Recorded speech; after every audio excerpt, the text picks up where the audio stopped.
On today's episode of the UFC 253 review show here on the PTB Media Network, Israel Adesanya dominates and retains his title, while Jan Blachowicz will win his title for the first time, become the first Polish male UFC champion, and also Diego Sanchez. Yes, we're going to talk about Diego Sanchez. Took an absolute beating this weekend, and why is he still allowed to fight? All that, plus so much more, coming up today on the PTB Media Network's UFC 253 review show.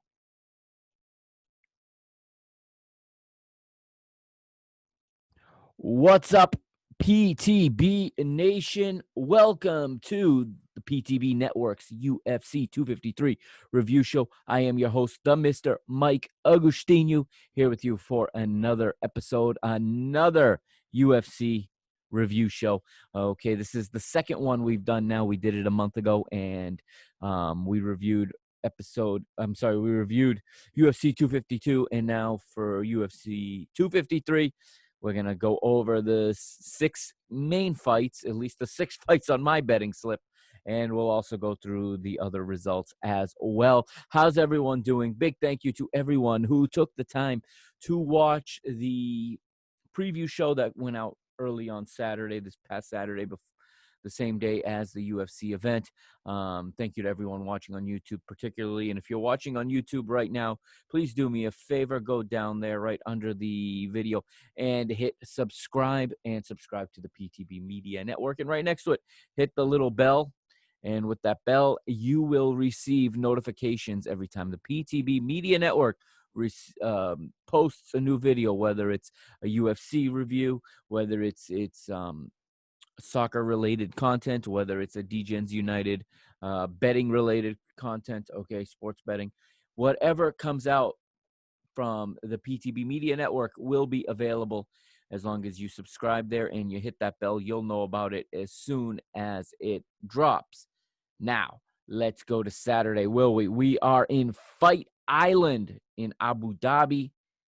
The card gets started with the early prelims, 7 p.m. Eastern time here in the United States. It was 4 p.m.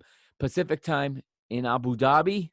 It was 3 a.m. local time in Abu Dhabi. That is when the card gets started. And at 3 a.m., we get the first matchup. Of course, there is a little bit of background coming in also, as Zubara Tukov and Lidvant Klein both miss weight. Okay, they both missed weight for their respective featherweight fights. Therefore, there are two catchweight fights in this card.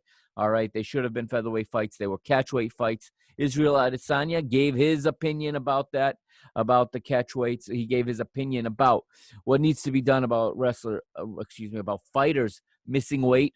It is serious, and Dana White said in the post press conference that he agreed with the champ on that, but he says it's up to the commissions and not up to him. So with that backdrop, okay, we get started. Again, it is 3 a.m. Abu Dhabi time when this card gets started, and it is a light heavyweight bout to get started. Danilo Marques versus Claudis Ibrahimov, and Danilo Marques wins by unanimous decision. Next, we had a heavyweight matchup on the early prelims. It was Juan Espino versus Jeff Hughes, and Juan Espino wins via scarfold choke, and it's a victory for Juan Espino. And that takes us to the actual prelims on ESPN2, and those got started with a nice night for East Hartford, Connecticut's William Knight.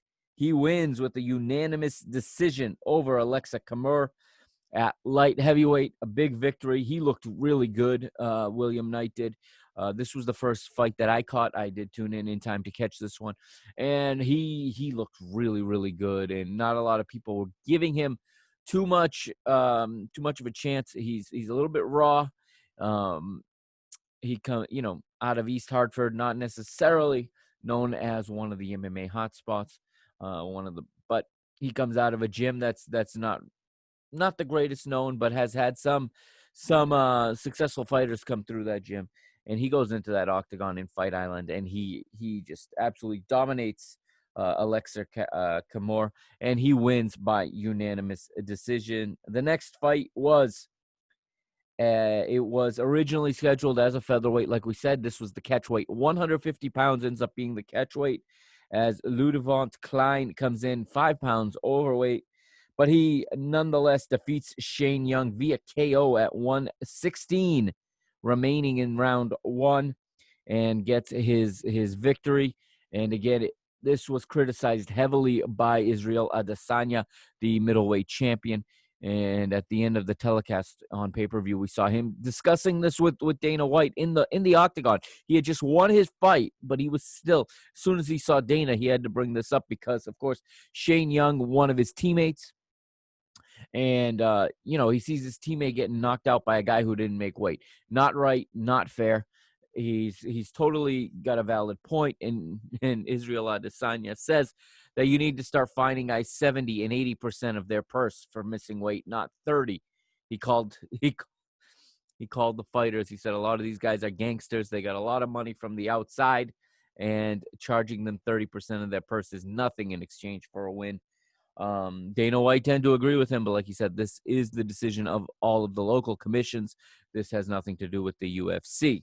This is one of the messy things that is involved in the sport, is that the sport, though the UFC is the governing body, always at the mercy of local commissions, whether it's here in the United States, state commissions, or the national commissions in various different countries that the UFC stages events in. Wherever you fight by their rules. That is how the fight game works. Everything is commissioned by a local athletic commission. And things like missing weight and the penalty for missing weight is up to the commissions. Now, we move on and we get to a lightweight battle between Brad Riddell and Alex da Silva Coelho, and Brad Riddell with the victory via unanimous decision there. And now we're going to the fights on my fight slip, on my bet slip. So actually, Riddell's fight came after this one I'm going to talk about now, but I had given this one away. Leo and I both on the preview show gave this one away as a layup, and a layup it was on an 8-foot hoop, no less. It's a contest at welterweight, and it is Jake Matthews, and he defeats Diego Sanchez. All three judges score the fight 30-26, completely one-sided. It was an absolute annihilation of a 39-year-old fighter that has no business in this sport anymore, in my opinion. Again, I've not been in an octagon. I've not had my face pounded on. I've not been put in a rear naked choke. I've not had my arm ripped off by an armbar, okay, or an ankle lock, taking my foot off of my leg. None of that. But as a fan and as a concerned human being, okay, this is about Diego Sanchez, the human being, not the fighter. This man has been hit in the head too many times. His behavior just has, I'm sorry, this is a difficult subject and this is a controversial thing to talk about, but his behavior has CTE written all over it, okay? And he continues to get in there. Yeah, he wins. Like Dana said, he won 3 of his last 5 fights before this one, but he continues to take constant punishment to the brain. He's a veteran of now 43, I believe, UFC fights, in all spanning like 16 years. This is a lot of punishment for one man to take. It's not like he's been untouched. It's not like he's Israel Adesanya who can come out of every fight looking clean, or almost every fight looking clean, hardly being hit. He has been in a lot of battles, okay? Very, very respectable. Diego Sanchez has had a Hall of Fame career. He's the first, and you can only be the first once. There can only be one first, and he's the first UFC tough champion, Ultimate Fighter champion, season 1, okay, when he was a young up-and-comer. But his decision-making in terms of training, his decision-making in terms of the team he puts around him, the coaching, his cognitive ability seems to be compromised. He's not making smart decisions anymore. He's getting in there with guys he has no business with. He's getting called out by Conor McGregor because Conor wants a layup of a win before he retires. He wants to retire the guy. And he knows Diego's crazy enough to want to take the fight also. Dana says it's not going to happen. um, but yeah, Diego Sanchez needs to go off into the sunset and get away from competing in mixed martial arts. He needs to stop getting his head pounded in. He needs to stop taking these beatings. Okay. We just talked about Conor McGregor. There's a guy that has, his head on straight. You get into this game, you make your money, you get out in one piece to your family. This is a dangerous sport. And as fans of this sport, yeah, we all want these guys to stay around and fight forever, of course, because we're fans. This isn't like a baseball player sticking around into his 40s, okay? This is a whole different dynamic. Fight careers are short. They should be short for the safety of the fighters, okay? Especially guys that get into these battles, that get into striking battles. All right, if you're the guy that takes the fight to the ground all the time, and you're in grappling battles, your body holds up much better, or at least your brain holds up much better when you're not taking traumatic headshots every single time you get in the octagon. But it's dangerous at this point. Diego has had a Hall of Fame career, like I said. He has done enough. He's got nothing left to prove. And this is just another case of fighters that just can't walk away. And basically taking losses after loss and muddying their MMA record and their legacy to an extent. Okay. Wouldn't you let's go to boxing for a second, right? You think Floyd Mayweather is going to get into the ring and take fights with young guys that can beat him when he's undefeated and he's got an undefeated career spanning however many years? You think he's going to just take fights without expecting to win them? Do you think he's going to put himself at risk, put his brand at risk this late? No, of course not. But some of these MMA guys just throw themselves in there. They continue to beat themselves up. And, Diego's probably the most glaring example, but Donald Cerrone's another one. Okay. Father Time is closing that window. And is this really what you want to be doing with your career? Is this how you want to finish your career, on a 3, 4, 5 fight losing streak, losing to anybody and everybody that gets thrown at you, and you start getting fed to younger guys so they can elevate? I think it's smarter to walk away. But again, I'm not a fighter. Okay. I've never been in an octagon. I'll never be in an octagon. Okay. I'm giving you my perspective as a fan and how I view these fighters and how much respect I have for these fighters. Whether it's boxing or it's MMA, it can even be pro wrestling. These guys stick around too long. Okay. And they don't go off when they should. And their record looks different. Their legacy looks different because of it. I think it's time for Diego Sanchez to move on and to do other things in life. Just my humble personal opinion. Free to disagree with me, of course, as I'm sure Diego would disagree because he wants to fight out the rest of his contract. He's got 4 fights left on his contract. I think that's insane, personally. But we move into the main card now, okay? The main card, and it is now 6 a.m. local time when the first fight of the main card hits the octagon, and it's our other catch weight 150-pound fight, originally scheduled as a featherweight fight.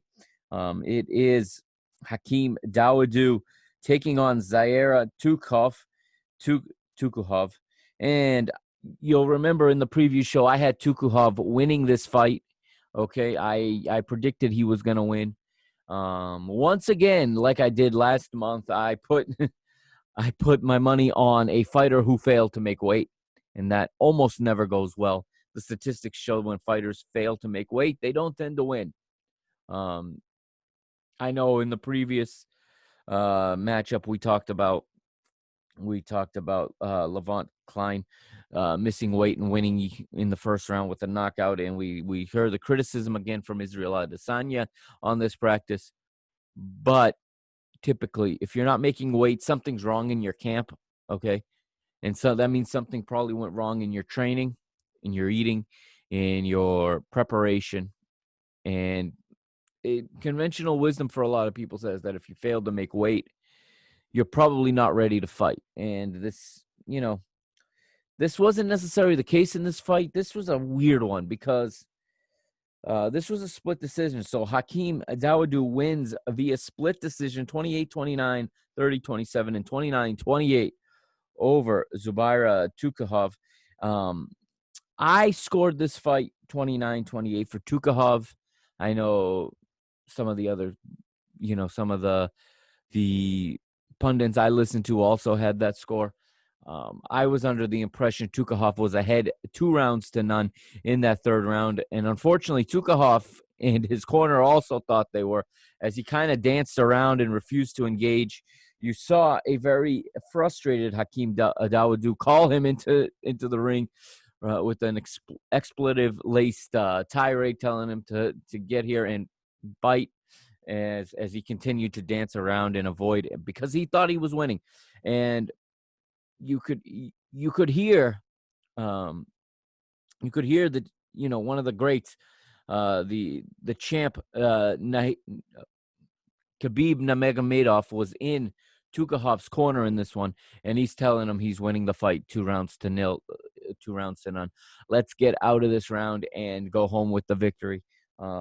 At least according to whoever was translating from Russian to English. And yeah, Tukhov went into that third round fighting like he thought he was ahead 2-0. And at the end of the day, he committed the ultimate cardinal sin of mixed martial arts. As Dana White has always said and told all the fighters, never leave it in the hands of the judges. And Zubaira Tukhov decided he was going to leave it in the hands of the judges, and it ultimately came back to get him as he loses a split decision here to Hakeem Dawodu. And his management, like I said, of round 3, I thought was poor. It was a poor plan for round 3. He didn't do enough. He was never going to win that round, and he went on the assumption that he had won the previous 2 rounds, with one of them being really close. Meanwhile, in the other corner, Hakeem Dawodu's corner told him he's probably down 2-0, and he needs to win the round. Or if I remember correctly, it was after the first round. They told him straight out that he probably lost that round and he needs to go and get round 2. And in round 3, they said he had to go win the fight. And then when Zubaira wouldn't engage, essentially, the frustration took over. But Hakeem ends up with the victory, and he will take the winner's purse, of course. And I pick up my first loss of the night, 1-1 at this point. But the night was not going to be good to me.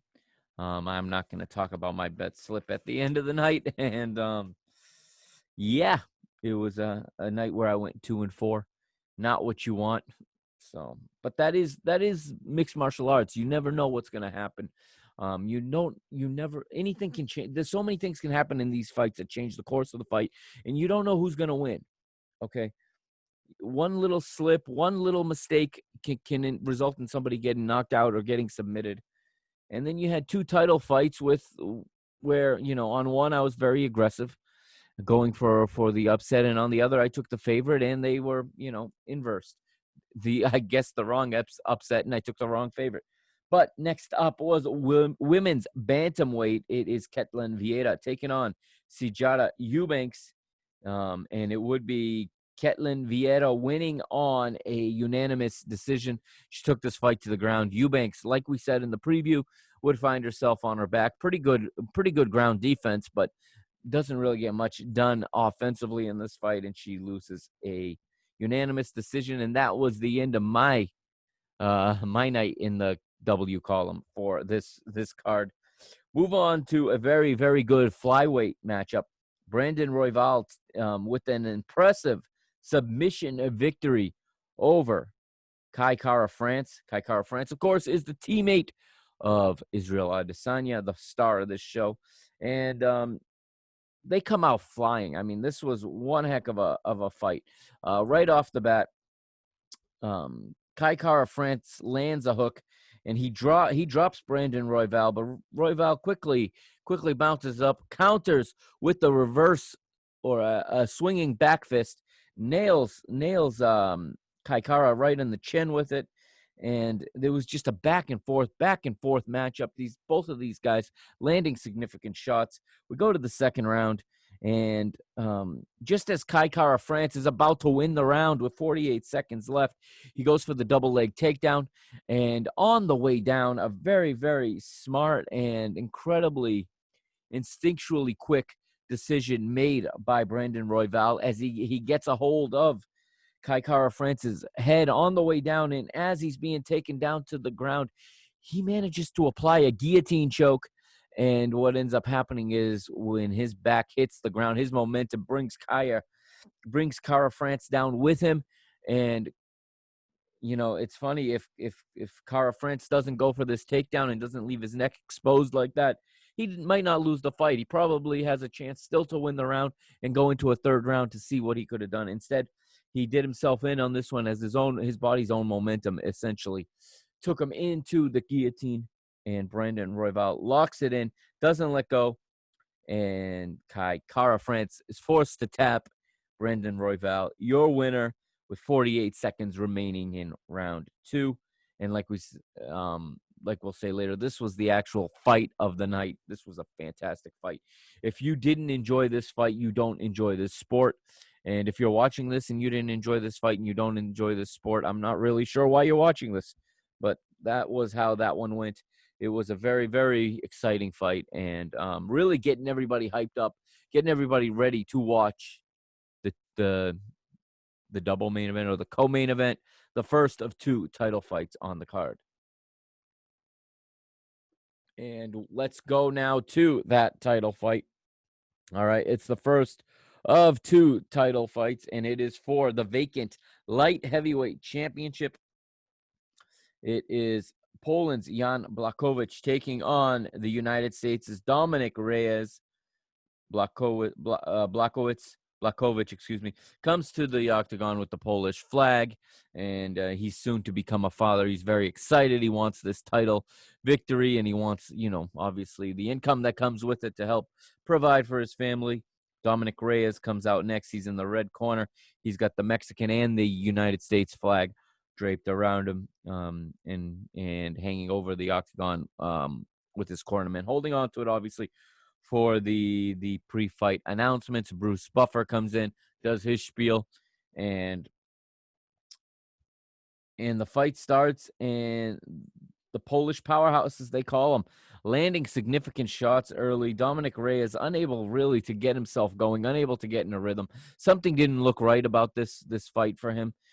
This was not the same guy we saw against John Jones, not at all. And in round two, at 4:36 to go in round two, the fight is stopped as Jan Blachowicz wins via TKO and becomes the first Polish male UFC champion in history, as the referee puts a stop to the fight. And in his post-fight interview, this was funny, Jan gives a very polite call-out to the former champion, John Jones, who left the division, and he wants to fight John Jones. As John Jones was watching the fight and tweeting, and it's funny because they show the tweets all night when you're watching the UFC on pay-per-view, and Jones was actually giving him some compliments in this fight, talking about how he was winning the fight and whatnot.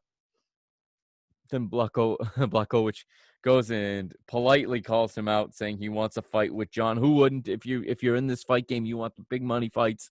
Of course, you want the big payday, and none can be bigger than John Jones, the biggest name in the sport, at least left in the sport. Although there'd be a huge name by the end of this card. I think a star was born on this night. But very deserved victory for Jan, and he is the new light heavyweight champion. Congratulations to Jan Blachowicz. And that takes us to our main event, okay? As you know, as I should have said in the previous two fights, I had the wrong fighter also. I had Kara France to win by KO, and I had Dominic Reyes to win on the money line. Neither of those obviously happened. I am 2-3 going into this final fight, and I needed this one to make 500 to break even at 500. And, well, this fight was a train wreck, honestly. It was a picture perfect tutorial from Israel Adesanya. It is the UFC middleweight championship fight. The champion Israel Adesanya defending against the challenger Paulo Borrachinha Costa, and two undefeated fights. First time in a long time you have two undefeated male fighters fighting for a title. You have Adesanya coming in at 19-0, Costa coming in at 13-0. Costa looked. I said on the preview, I watched both of these guys and the way they took on Yoel Romero, and Costa had a much better fight against Yoel Romero than did Adesanya. Adesanya became kind of a heel after that fight. His defensive tactics, like we said, Yoel Romero didn't really engage, didn't come forward, didn't leave himself open very much to the counter. Adesanya hung on to win by a decision, but he ate some really significant shots from Romero. Every time he grew impatient and tried to go forward and tried to attack, Romero would level him on the counter. I had said that I thought probably Paulo Costa was going to change up his style a little bit. Never in a million years that I think he was going to completely abandon his style. He became 3-0 by pressing forward, by fighting hard.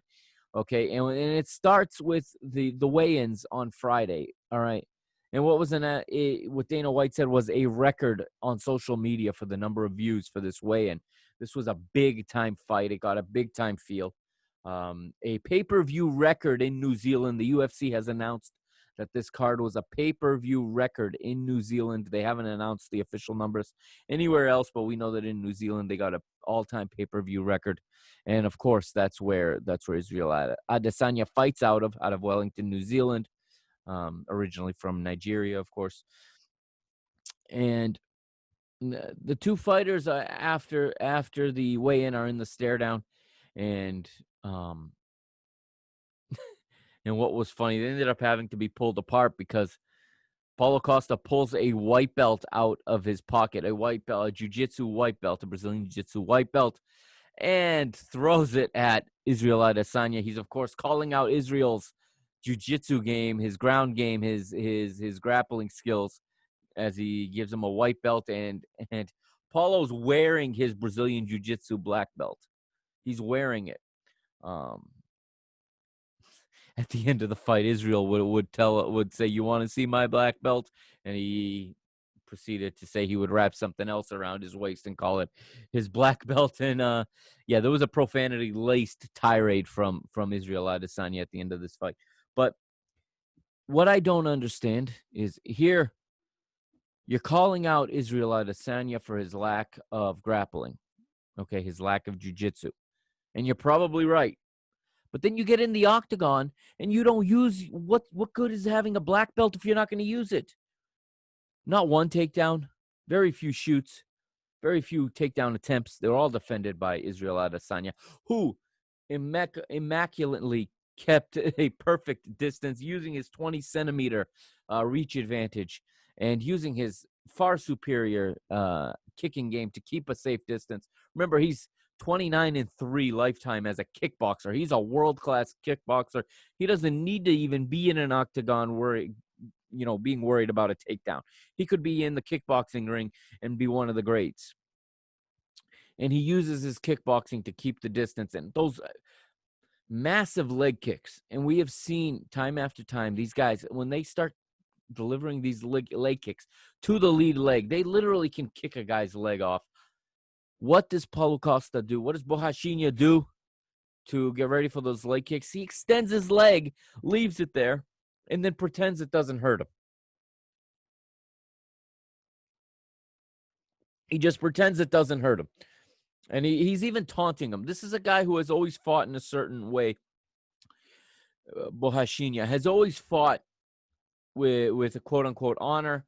He has never gotten into the mind games of trying to taunt and trying to bait his opponent. He's always come out and fought.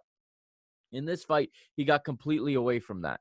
In this fight, he starts putting his arms behind his back. He starts smiling, showing his teeth, giving his chin. He's egging on Adesanya to go to his offense, because why? Very simple. He knows Adesanya is the best defensive fighter in the game. He is essentially the Floyd Mayweather of MMA. If you've watched Floyd fight in boxing, a lot of people don't like it. They say it's boring, but it's hella effective. What's he, 51-0 lifetime, Floyd Mayweather in a boxing ring? Um, Israel Adesanya has a very similar style for MMA. He waits till you come forward. He uses so much movement, and he's got his hands moving all the time. Tons of feints and fakes, and he's using his right hand to control Paulo Costa's left hand the whole fight. He controlled it. He was never open to a knockout punch. He was never in any danger. And every time that Costa would get too close inside, he'd eat a jab, he'd eat a kick. He hit him once in the ribs brilliantly, and he would, when all else failed, he would deliver these devastating leg kicks to Bohashinya's lead leg. And Bohashinya just leaves it out there. He doesn't change up his stance at all. He doesn't try anything different. And they go to round one, a clear round for Israel Adesanya. As you know, his Costa's corner is telling him he needs to do more. He needs to get busy. He needs to get inside. He needs to start to look for something. But he doesn't really manage to get inside. And a lot of credit has to go to Adesanya. You can call it boring if you want. Some people thought this was a fantastic fight. Some people thought it sucked. Okay? You can call it boring if you want, but it's incredibly effective. He makes you come forward, and when you do, he picks you apart. He's the best counter puncher in the whole game of MMA. Counter puncher, counter kicker, doesn't matter. Okay, and now he's already kicked your leg off. You're already limping in round two, and Bohashinya is trying to play it off like he's not limping, like he's not hurt. And at one point here, he goes for a massive head kick. He misses the first time, but he lands one. He gets his shin right on the eye of Bohashinya. Bohashinya is rocked at this point. He is absolutely rocked. He's cut wide open, and I think he knows he's in trouble now. And listen, anyone who's ever been hit in the face like that is not going to go, most people are not going to go running towards another one of those. I think what happened was Bohashinya got to this point in the fight when he realized he hadn't been able to successfully bait Adesanya. He hadn't been able to force any mistakes, to force an opening for himself. He hadn't been able to take the fight to the ground, where maybe he could have used some ground and pound, where he could have used some of that jiu-jitsu. And now he's eating shots, and I'm sure he was getting scared. And therefore, even though it was time, he had to go for it because he was losing this fight. And his corner was telling him to go for it and to go start looking for strikes. You were going to have to start trading strikes. You were going to have to eat some. He couldn't do it. He ends up just taking shot after shot, and eventually he's dropped. Adesanya pounces on him. He continues to pound him until Bohashinya no longer defends himself.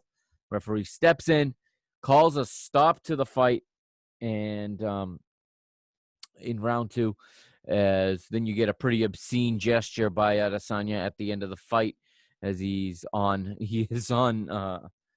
Bohashinya's back after the referee calls a stop to the fight, and then he celebrates and finds the camera, and out comes the profanity-laced tirade and the post-fight promo.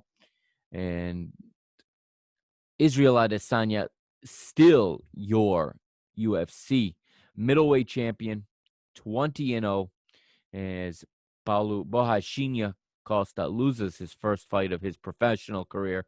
And I don't know why I listened to Walid Ismail. I don't know why. He was on Ariel Helwani's show last week, and he convinced me, with the passion he spoke with, he convinced me that Paulo Costa was going to win this fight, that he had what it took to beat Israel Adesanya. I was not overly impressed with Adesanya against Romero. I liked Romero much more in that fight. In fact, in the beginning of the fight,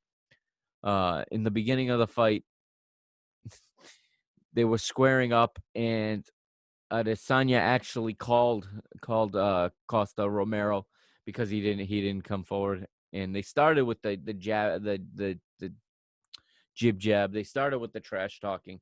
That's not the style of Bohashinia.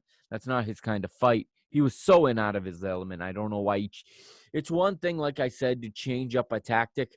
It's another thing to completely change who you are as a fighter. And we didn't see anything from Bohashinia.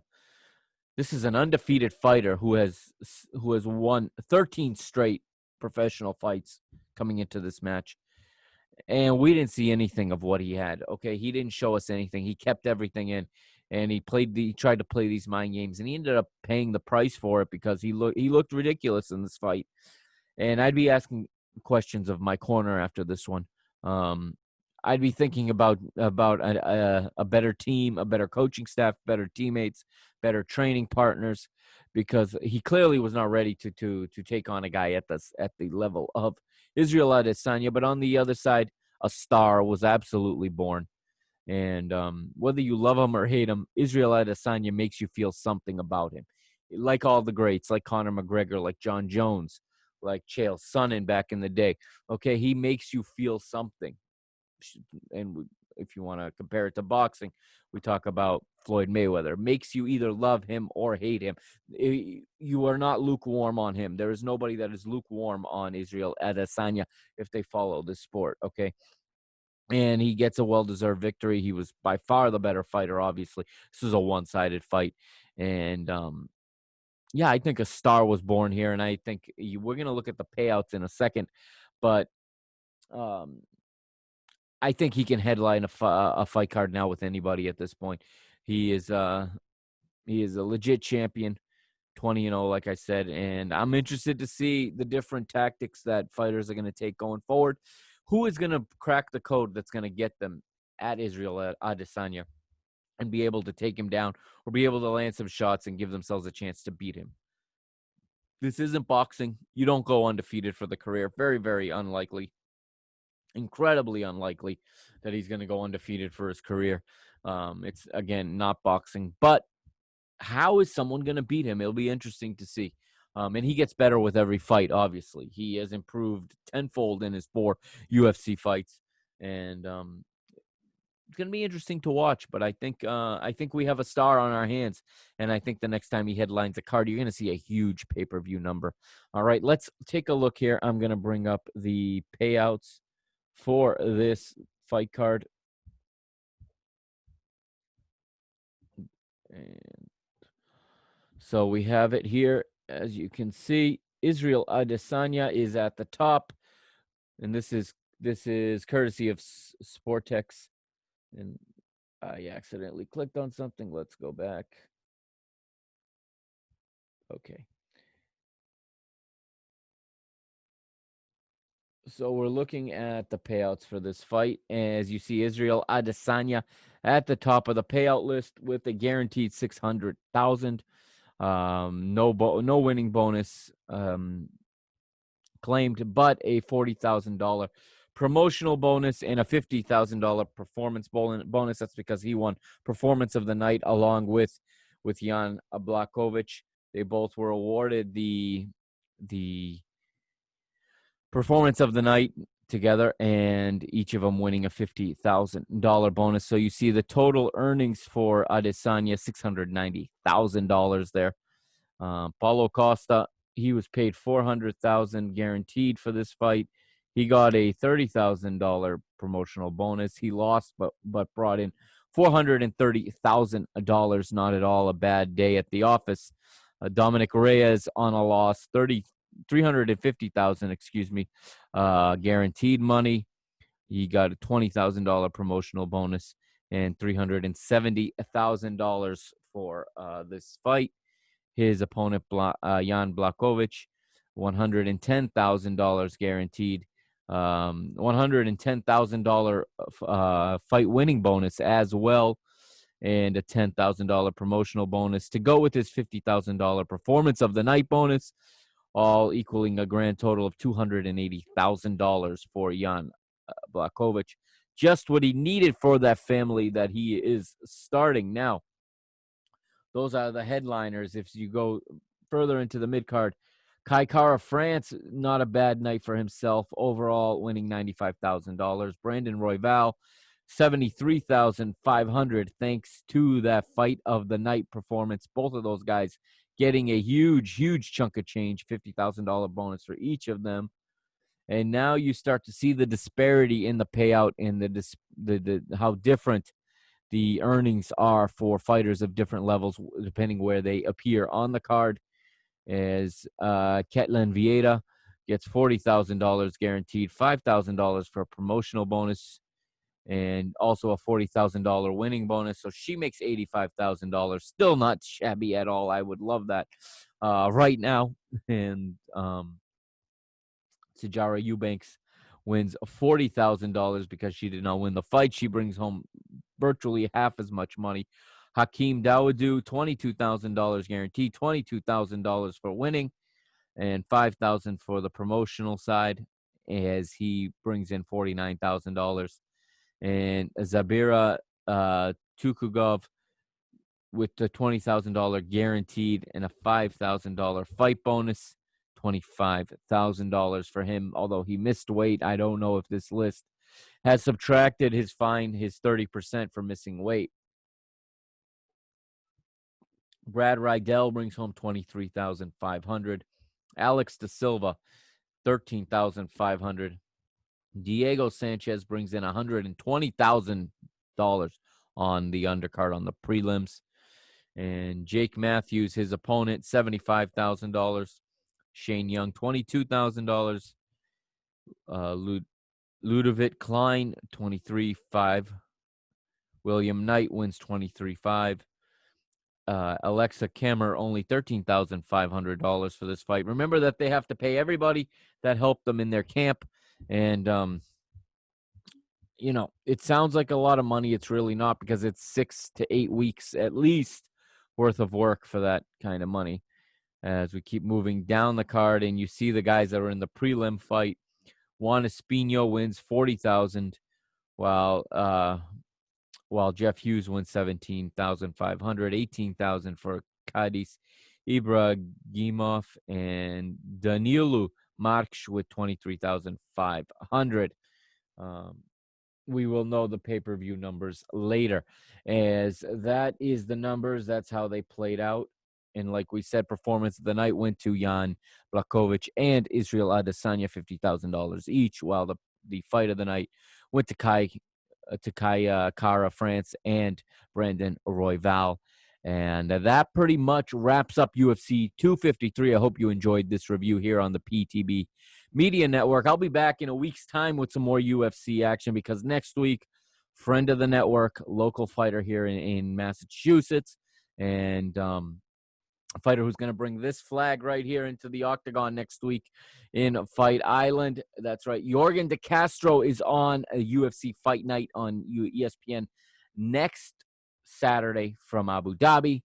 I'll have a review show after probably around this time next week, reviewing that UFC Fight Night card. I don't usually review the Fight Night cards, but with a fighter of local interest to me, and since I am going to be watching it closely, I figure why not do another show. Thank you again for watching. Like I said, if you haven't yet, please go below and subscribe. Hit the little bell so that you get more notifications.